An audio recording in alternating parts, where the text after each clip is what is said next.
Salmos 42. Oração de um homem longe da pátria. Poesia do grupo de Corá. Ao regente do coro. Assim como o corso deseja as águas do ribeirão, assim também eu quero estar na tua presença, ó Deus.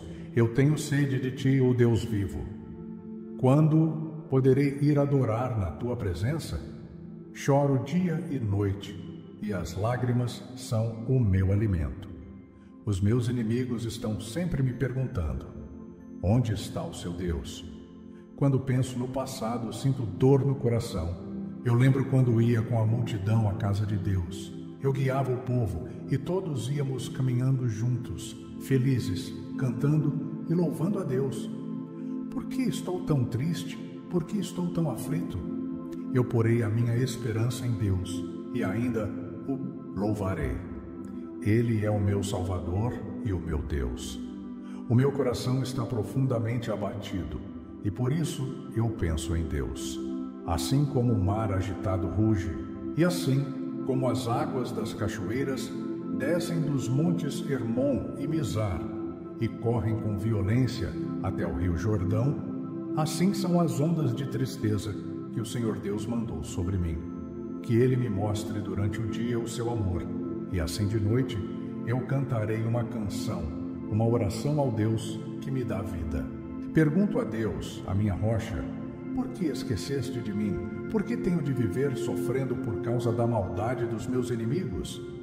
Até os meus ossos doem quando os meus inimigos me ofendem, perguntando todos os dias: onde está o seu Deus? Por que estou tão triste? Por que estou tão aflito? Eu porei a minha esperança em Deus e ainda o louvarei. Ele é o meu Salvador e o meu Deus. Salmos 63. Sede espiritual. Salmo de Davi, escrito quando estava no deserto de Judá. Ó Deus, tu és o meu Deus. Procuro estar na tua presença. Todo o meu ser deseja estar contigo. Eu tenho sede de ti como uma terra cansada, seca e sem água. Quero ver-te no templo. Quero ver como és poderoso e glorioso. O teu amor é melhor do que a própria vida, e por isso eu te louvarei. Enquanto viver, falarei da tua bondade, e levantarei as mãos a ti em oração. As tuas bênçãos são como alimentos gostosos, elas me satisfazem, e por isso canto alegremente canções de louvor a ti. Quando estou deitado, eu lembro de ti. Penso em ti a noite toda, porque sempre me tens ajudado. Na sombra das tuas asas, eu canto de alegria. A tua mão direita me segura bem firme, e eu me apego a ti. Porém, aqueles que me querem matar descerão para o mundo dos mortos. Eles serão mortos na batalha, e os corpos deles serão comidos pelos animais selvagens. Mas o rei se alegrará, porque Deus lhe dá a vitória.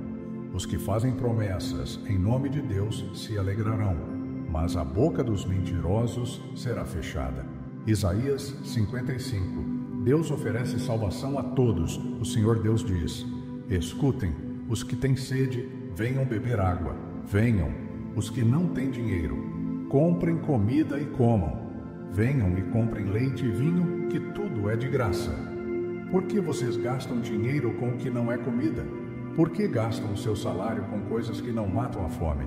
Se ouvirem e fizerem o que eu ordeno, vocês comerão do melhor alimento, terão comidas gostosas.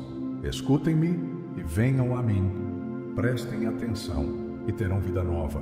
Eu farei uma aliança eterna com vocês e lhes darei as bênçãos que prometi a Davi. Eu fiz Davi chefe e líder dos povos, e por meio dele viram o meu poder. E agora vocês darão ordens a povos estrangeiros, povos que vocês não conheciam, e eles virão correndo para obedecer-lhes. Isso acontecerá porque eu, o Senhor seu Deus, o Santo Deus de Israel, tenho dado poder e honra a vocês. Procurem a ajuda de Deus enquanto podem achá-lo. Orem ao Senhor enquanto Ele está perto. Que as pessoas perversas mudem a sua maneira de viver e abandonem os seus maus pensamentos. Voltem para o Senhor nosso Deus, pois Ele tem compaixão e perdoa completamente. O Senhor Deus diz: os meus pensamentos não são como os seus pensamentos, e eu não ajo como vocês. Assim como o céu está muito acima da terra, assim os meus pensamentos e as minhas ações estão muito acima dos seus. A chuva e a neve caem do céu, não voltam até que tenham regado a terra, fazendo as plantas brotarem, crescerem e produzirem sementes para serem plantadas e darem alimento para as pessoas. Assim também é a minha palavra. Ela não volta para mim sem nada, mas faz o que me agrada fazer e realiza tudo o que eu prometo. Vocês sairão alegres da Babilônia, serão guiados em paz para a sua terra.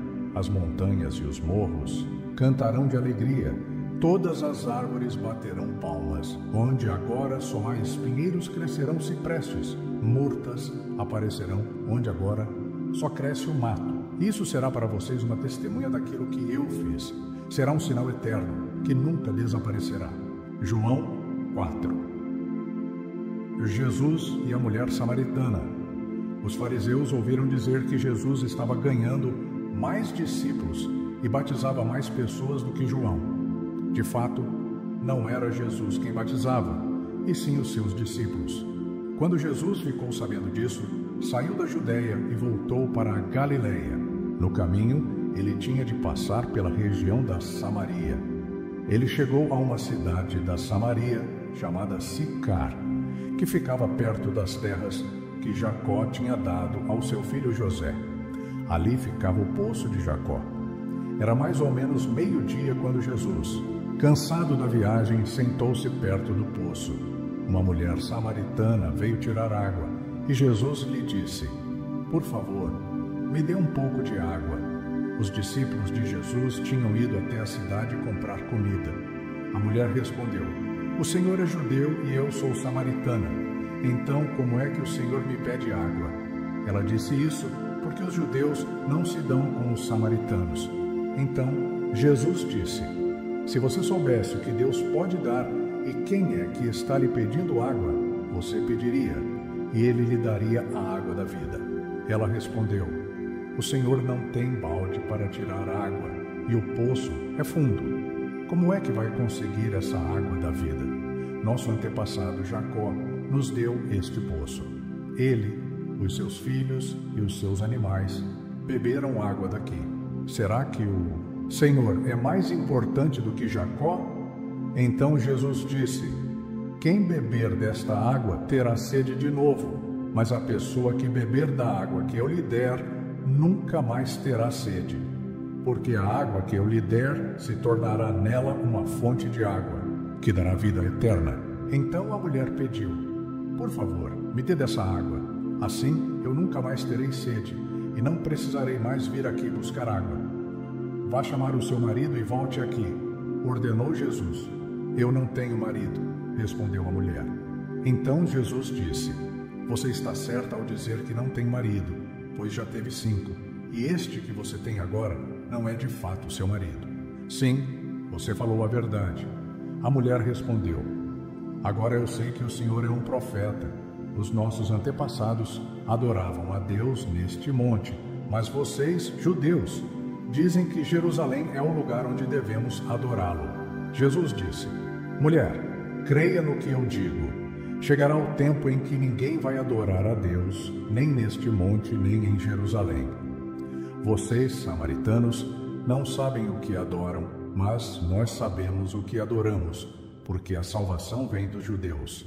Mas virá o tempo, e, de fato, já chegou, em que os verdadeiros adoradores vão adorar o Pai em espírito e em verdade, pois são esses que o Pai quer que o adorem. Deus é espírito, e por isso os que o adoram devem adorá-lo em espírito e em verdade." A mulher respondeu: "Eu sei que o Messias, chamado Cristo, tem de vir, e quando ele vier, vai explicar tudo para nós." Então Jesus afirmou: "Pois eu que estou falando com você sou o Messias." Naquele momento chegaram os seus discípulos e ficaram admirados, pois ele estava conversando com uma mulher. Mas nenhum deles perguntou à mulher o que ela queria. E também não perguntaram a Jesus por que motivo ele estava falando com ela. Em seguida, A mulher deixou ali o seu pote, voltou até a cidade e disse a todas as pessoas: venham ver o homem que disse tudo o que eu tenho feito. Será que ele é o Messias? Muitas pessoas saíram da cidade e foram para o lugar onde Jesus estava. Enquanto isso, os discípulos pediam a Jesus: Mestre, coma alguma coisa. Jesus respondeu: eu tenho para comer uma comida que vocês não conhecem. Então os discípulos começaram a perguntar uns aos outros: será que alguém já trouxe comida para ele?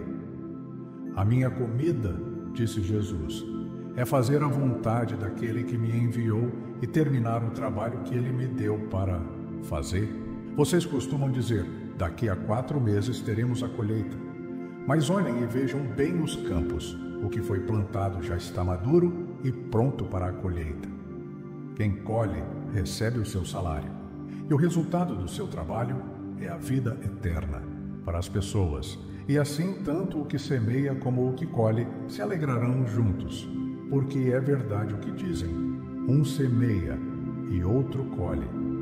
Eu mandei vocês colherem onde não trabalharam.